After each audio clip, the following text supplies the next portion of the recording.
At £8,500, Decathlon AG2R La Mondiale cycling team are set to have one of the most affordable pro race bikes in 2024. Should we have a little look at it?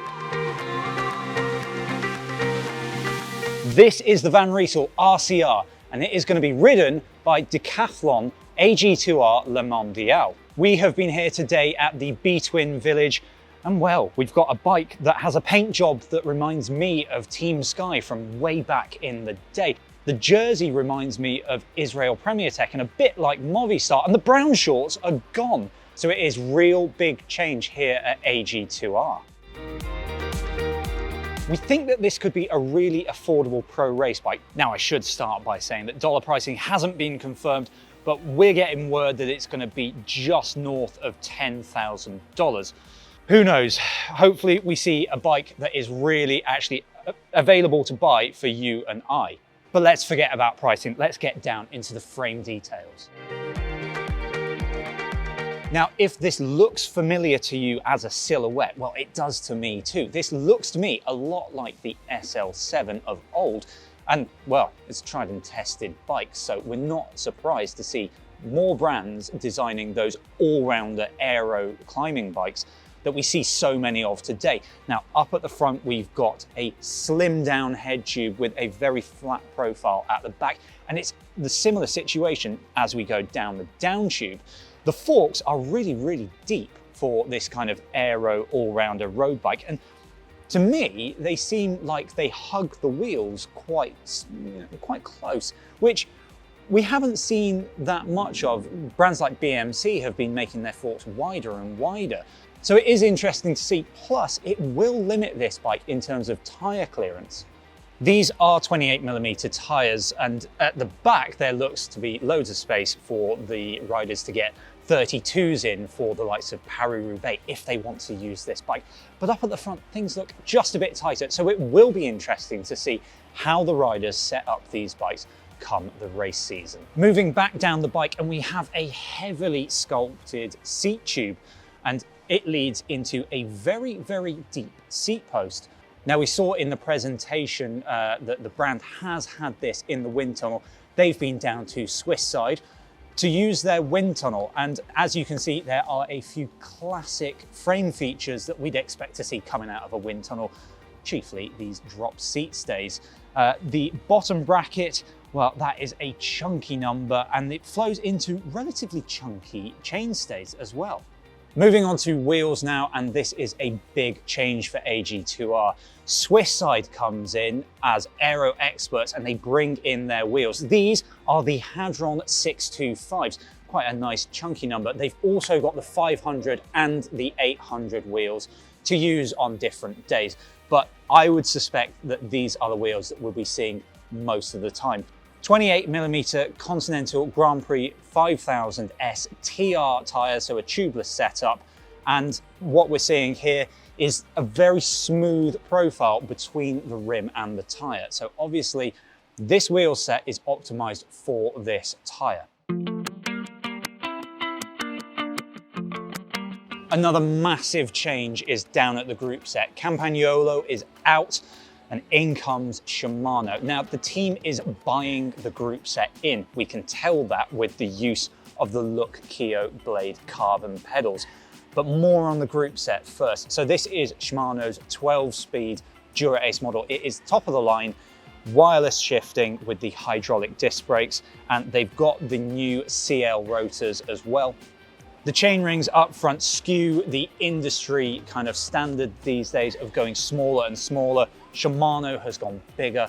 This is a 54 40-tooth chain set, which might sound terrifyingly big, but out back they do supply quite a large range cassette with an 11 through to 32 tooth.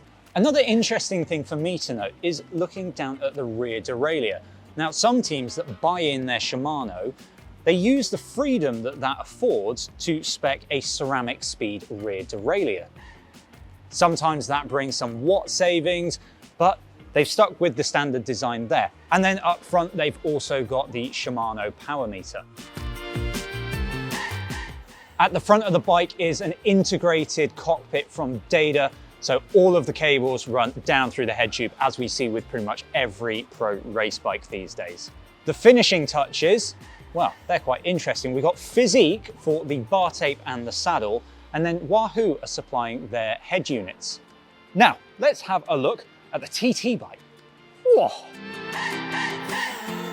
We've seen how important the TTs are in recent years. So again, Decathlon went to Swiss side, went in the wind tunnel, and they helped them to design this package.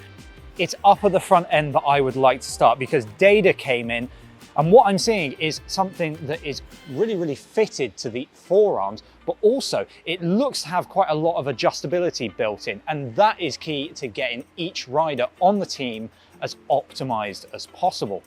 Now, in terms of Swiss side, the wheels are obviously the Hadron 2 disc and the Hadron 800. So these are really smart looking wheels. We've got a bowed profile on the back of the disc on the non-drive side, and then a flat profile on the drive side. You might not be able to see it from there, but tucked away down here is a really chunky bottom bracket.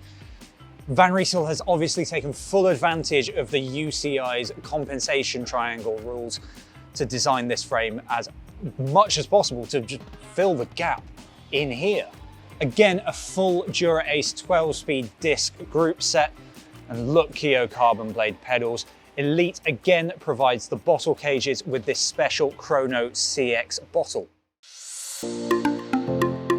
The riders don't actually spend much time down on the base bar here, but you have to consider it for when they're descending in a TT. They've got special rubber grips here that are integrated. That's going to be just a little bit more aerodynamic than bar tape, although hardened time trialers like our Simon von Bromley would probably just do away with it all and use some skateboard grip tape.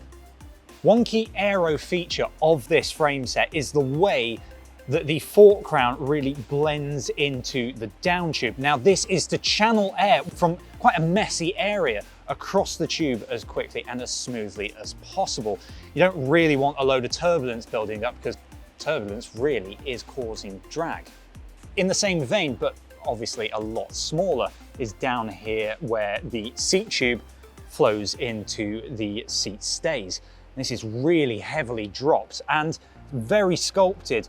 Ideally, I guess this is going to channel air onto the disc and keep it stuck to the bike so it can be jettisoned off in a very smooth fashion. Tyres here are the Continental Grand Prix 5000 TT TR. Now, we saw UAE using these in road stages, so whether the riders decide to opt for these faster tyres in road stages, we'll have to wait and see. But for the TT bike, they've got them already fitted. It remains to be seen whether this is going to be one of the most affordable race bikes out there, but it is certainly one that I really want to get my hands on in 2024. What do you think of this bike? Let me know in the comments.